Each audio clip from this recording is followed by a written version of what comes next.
अहाँ से एक बात कहे छी, भारत कार्टून नेटवर्क के सब्सक्राइब कर देवे, बगल में जे घंटा छे सेहो दबा देवे, नवका वीडियो सबसे पहले देखा लेल। सुनै छियै या अहाँ के ओ नीला शर्ट जे छला से हमरा से जरि गेल। कोनो बात नहीं छे, एकटा कमीज और है हमरा नीला कलर, चिंता करे के जरूरत नहीं छे। वह शर्ट के कपड़ा काट कर जड़ल वाला शर्ट पर कपड़ा लगा देलौ हैं। ने अहाँ के खनाई टाइम से बनबल होइया, ने बाल बच्चा अहाँ से संभलैया, और अहाँ करे की छी?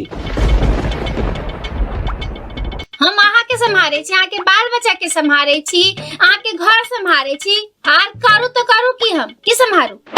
अपना ठोर के संभालू, बाकी तो सब अपने आप समझ जेते।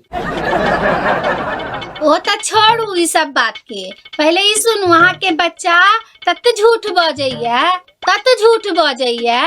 से सच जे बजते ओहो ईद के चांद भ गेलै। झूठ क्या ने बजते? माँ के गुण तो पहले बच्चा सीख ले छे, बाप के गुण धीरे धीरे सीखे छे। सच बाजा सीख लेते, चिंता नहीं करू। हम तो तंग भ गेल छी रोज रोज के किचकिच और झगड़ा लड़ाई से, हमरा तो तलाक चाहिए। लिए चॉकलेट मीठा खाओ। क्या चॉकलेट दो का हमरा मनावा चाहे छी? हम नहीं छी माना वाली।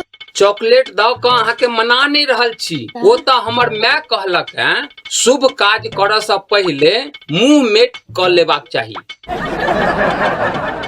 एकटा बात बुझलो आय, बियाह के टाइम पंडित जी दाया तरफ कन्या के किया बैसबे छथिन? पंडित जी दाया तरफ बैसबथुन या बाया तरफ? ब्याह के बाद कन्या तो सरे पर बैसे छे। कि आई बाहरे से खाना आते की एते बात बनबै छी? बस भ गेले, अहाँ से बात के नहीं, दीवार पर माथा मारना। पूरा कार्टून देखलिए? नीक लागल?